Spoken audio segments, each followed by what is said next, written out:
What we're talking about is the refusal for the vaccine for COVID-19. We know that there are many individuals who are still undecided, and then we have those who have strong views against getting vaccinated.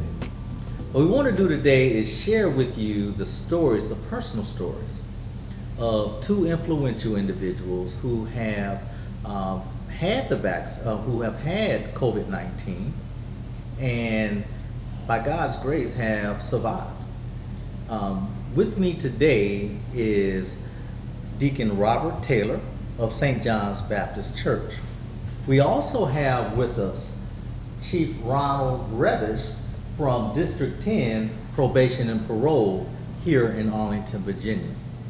We'd like for them to share with you from first person their stories of dealing with COVID-19 and how it has affected them as well as their lives. And with that, here's Deacon Taylor. Here's Minister Kelvin. All right, thank you, Kelvin. Where do I start? I had no idea about COVID, and it was back right after that, first of the year back, and I had no idea about COVID. Nobody was talking about it, and so I was just going about my day as usual. And it's a funny thing, it wasn't until later that I knew that they knew about COVID during November, and they hadn't told anyone. But when I came down with it, it was just like it was all of a sudden. I got up to go into the bathroom, one night, and I went in and just collapsed right there. And I woke up, you wake up and you look up and there's a bunch of strangers looking down in your face, and you going like, okay, what is going on here?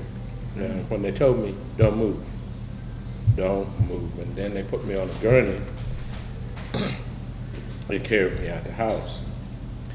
And when they took me out the house and got me to the hospital there in Fairfax, that's when I found out that I had COVID-19. They told me that there. And then they put me in an isolation room. But no one was supposed to be visiting you.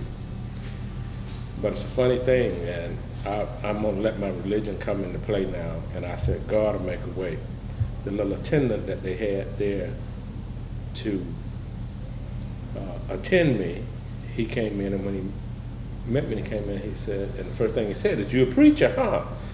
And so after that, we just went to talking, but he had questions about the Bible. I just had questions about that virus.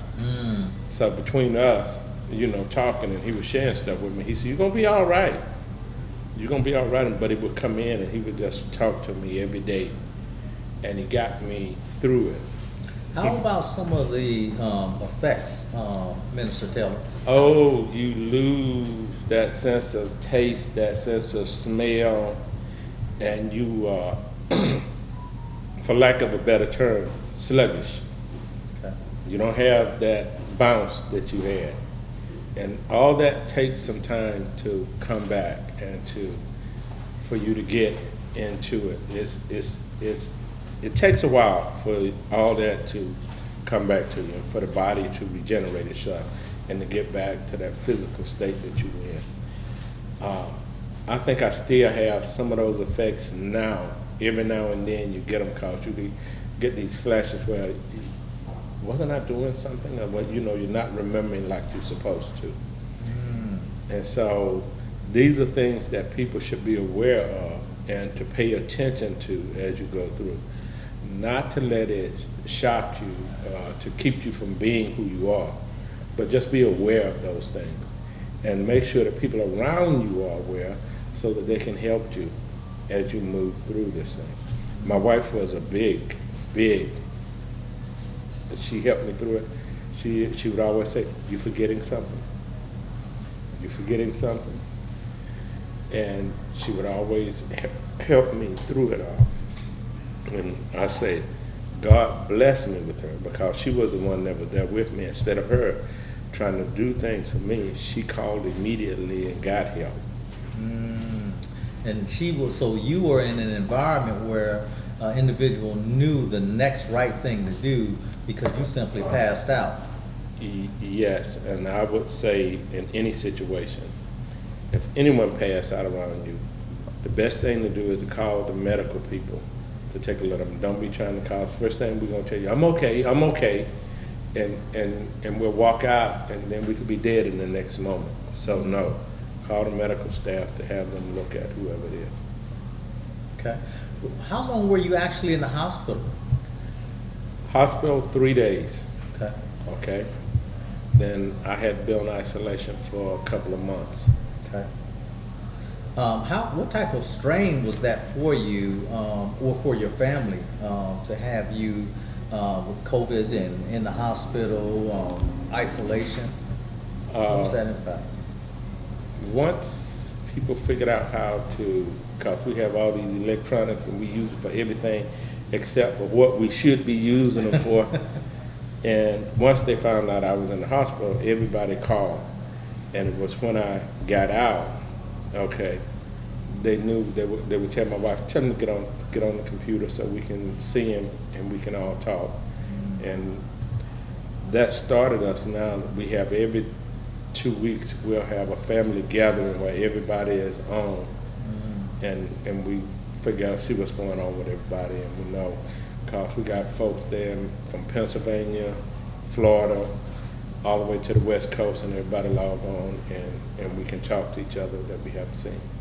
But that, for me, recovery, that was good for me, because that was some of that little to get you moving. Yeah. So what would you say to young people and to individuals who are just straddling the fence? They're still not sure. And then to those, who are apprehensive, and then to those who are, no matter what, they're adamant, I'm not getting it. What would you give to them? What would you say to them? Get the shot, okay? Several reasons, okay? You can be a carrier and not know it. Get the shot. And not just being a carrier and not know it. If you get the shot, then you can be with your family and not having to talk to them through a window or over a phone. And we can even hug each other once everybody gets vaccinated. But we have to make sure everyone is vaccinated. Yeah. Okay, and once you do that, then life, when they say getting back to normal, I'm not certain about what that is, but at least we can have some of those practices that we had prior to this thing. We can get it all back into place. I can hug you, I can shake your hand, you know, and get the shot. What would you say is your biggest takeaway from all of this? Okay, you know I'm a preacher, so yeah. Okay. God never does anything without a reason. Okay.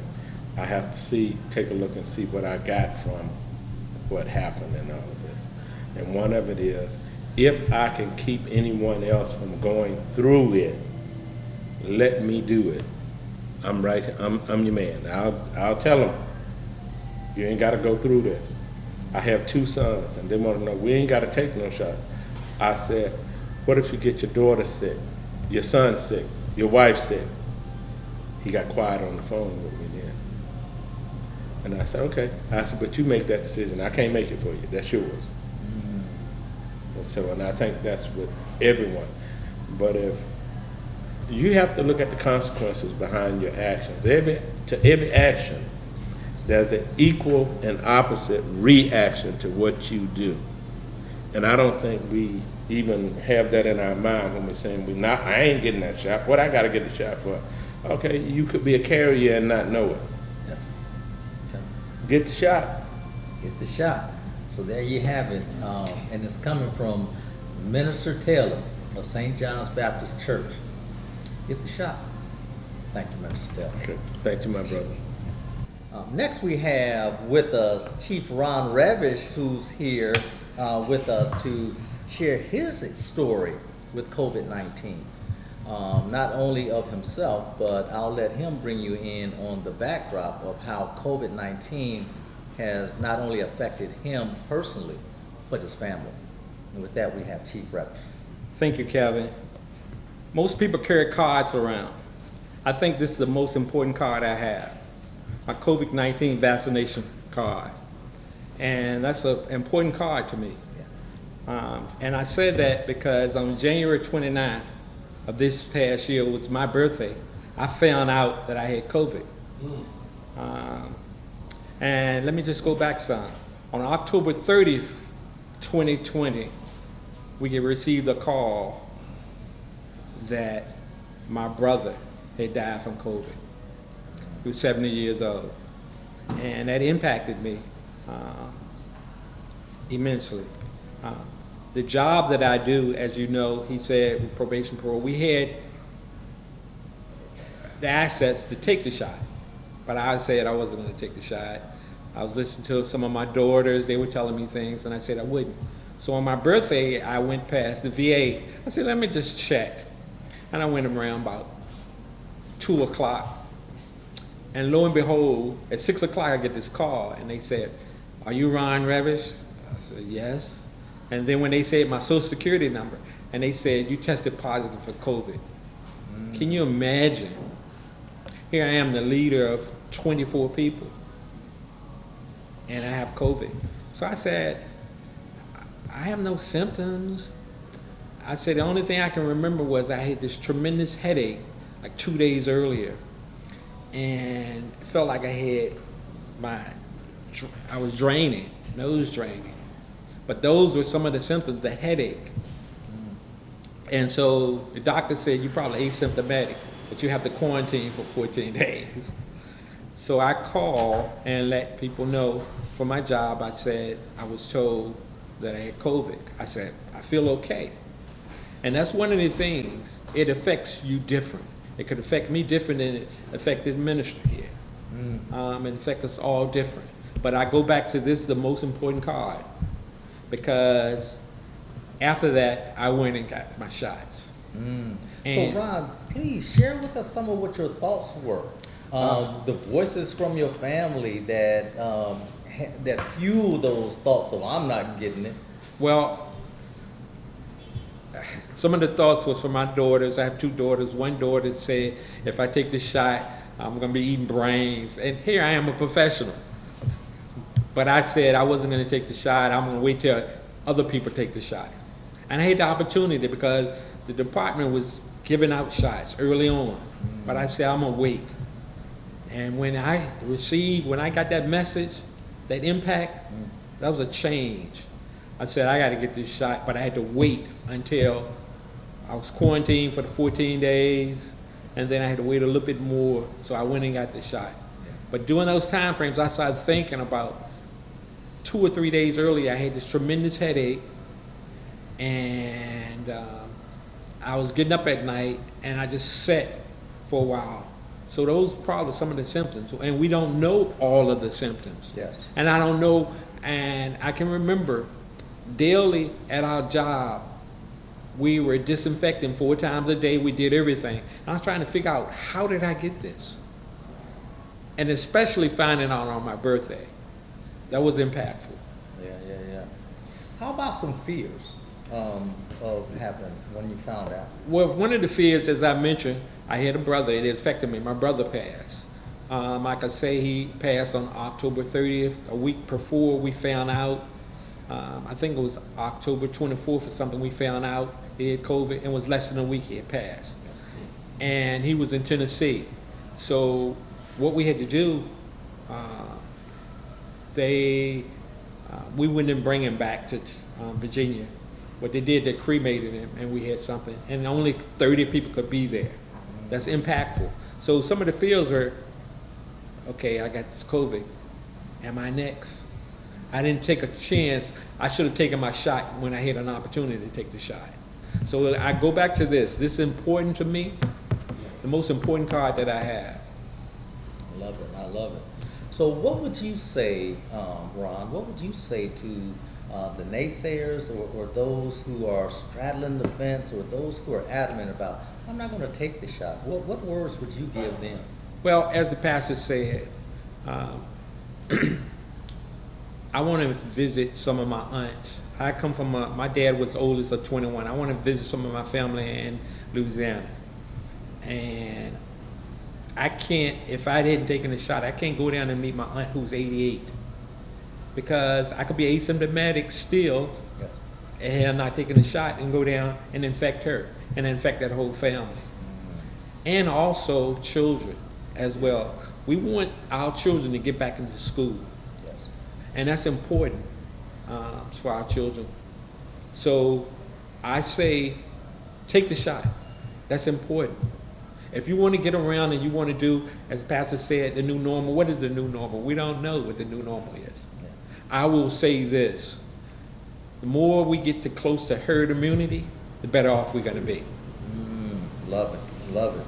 Well, I appreciate that, and I thank both of you gentlemen for joining us today. And I'd just like to say to all of those who are out there, take some time, listen to the voices of two individuals who have had COVID-19, whose family have gone through some of the challenges and struggles. Listen to some of your community members, because one of the interesting things about COVID-19 is right now, everyone knows someone who has at least been tested positive for COVID-19. Make your decision. Keep your family safe. Keep your community safe. And stay safe. Thank you. We want to continue our conversation by talking next to the Green Valley Civic Association president and a community leader and someone that I consider a sister, Miss Portia Clark, who is also tested positive for COVID-19 and also been hospitalized. And we're going to get some of her experience with COVID-19, what it has been like for her, her family, and what rehab is like. Next we have Ms. Portia Clark.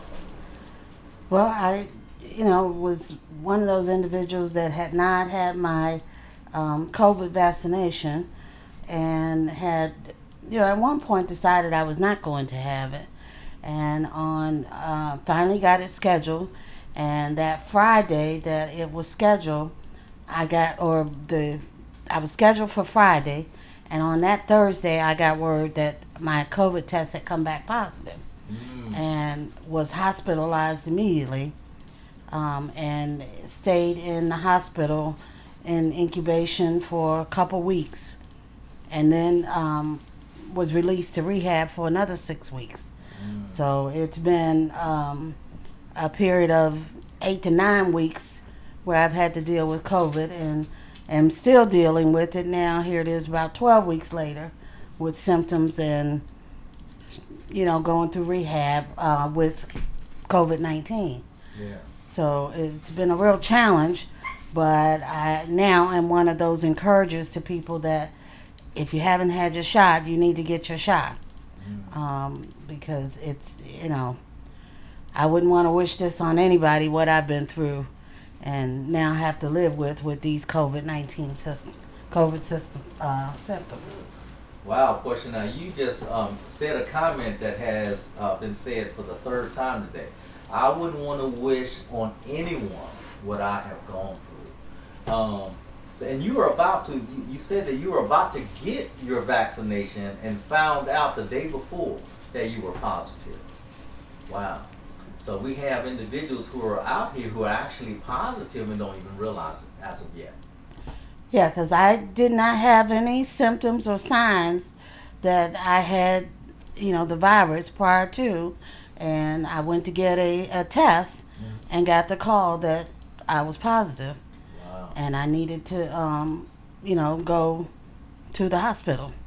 So what are some of the things that went through your mind? Wow, I'm positive for COVID-19. What are some of the things that you thought about during that? Well, let's just say, you think about a lot of things, but I was never at the point where I thought it was going to take me out. Somebody asked me at one point that I think I was going to die. I think for those first 2 weeks, I was so out of it, I don't have a whole lot of recollection or memory of what I went through. I remember some of the incubation period and, some of the talks in the hospital, where they were giving me, oxygen and everything else, and kept telling me I needed to, leave the tubes in at night because I wasn't allowing them to stay in, and it was causing me to have more challenges. Yeah. So until I was released to rehab and really got the flavor of what I had and what was going on, it sort of sunk in that, this is terrible. And then, not being able to walk because, while I was in rehab, they were telling me I couldn't walk. Yeah. And, from that period that I had been in the hospital and been, bedridden, it was a real challenge for me. And then not being able to see my family or go home, or my family not being able to come in, it was hard. Yeah. It was hard. So how about talk a little bit with us, if you don't mind, about the family piece. How I know it had to have been hard. Can you give some more detail of what the made it so painful for you and the family? Well, I mean, the family, my household with my kids, I have adult children and grandchildren, and they're in the household. And at the time, my husband and my daughter had been vaccinated, but nobody else had. Okay. And it was a real concern because if I had it, who else was going to get it that, was in the household? Yeah. But we were very fortunate that, nobody else in the household got it. And even though my grandson continued to play practice football, he did not get the virus. And, at the time, we weren't eligible to get shots. They were on that system of you had to be so old, and, they were going by the age level. Right. But since then, most of them have gotten their shots. And all I could say is, being away from them and me not being in the house, they had to learn a lot, and they went through a lot not knowing whether or not I was ever coming back home. Yeah. So. And there's the piece, whether or not, grandma's going to come home. I know that in itself happens to be a big strain. Oh, yeah, because, I did, wrote the checks to pay the bills and managed the household. And all of a sudden, that was gone because I wasn't here. And somebody else had to step up to do what needed to be done. That's right. Another key component. Yeah. The person who's handling things as far as the house. What now? What do we do now? Right. So, yeah. So what would you say to an individual that is right at the middle of the road? They're not sure. They are interested, but they're not sure. And then what would you say to the individual who is saying, I'm going to wait until the last day and then I want to get it? What would you say to those people?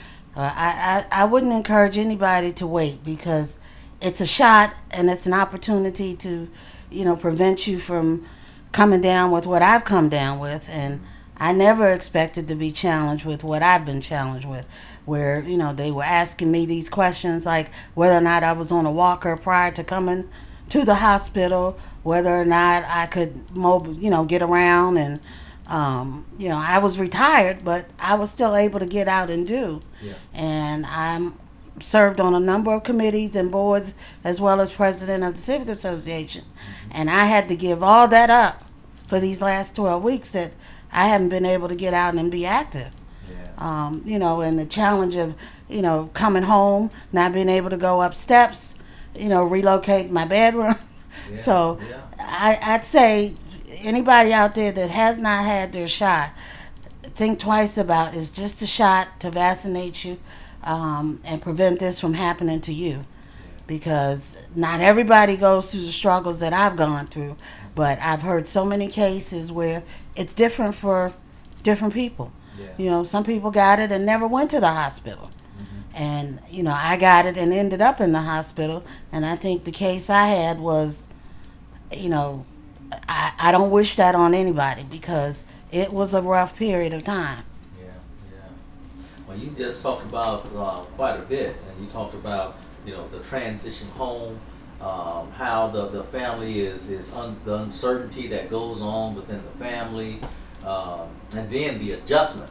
Yeah. So that's a really big piece, and I hope that the individual who is standing on the middle of the line trying to make the decision does make the decision to go ahead and get the vaccination. And that person, just as Portia shared, wait until the last day, I'll get it later, won't put it off anymore.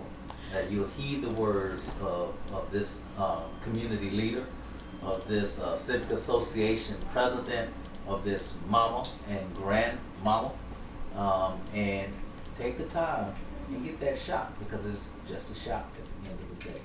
Do you want to close out with some closing remarks, Portia? Well, I will say, even though I'm not back 100% yet, I'm so thankful that, the Lord has brought me this far.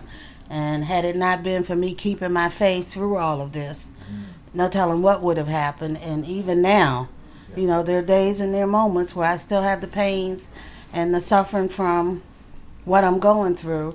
But it's just, if I could have gotten that shot sooner, I would have gotten it had I known what I know now. Yeah. Because it's rough. Absolutely.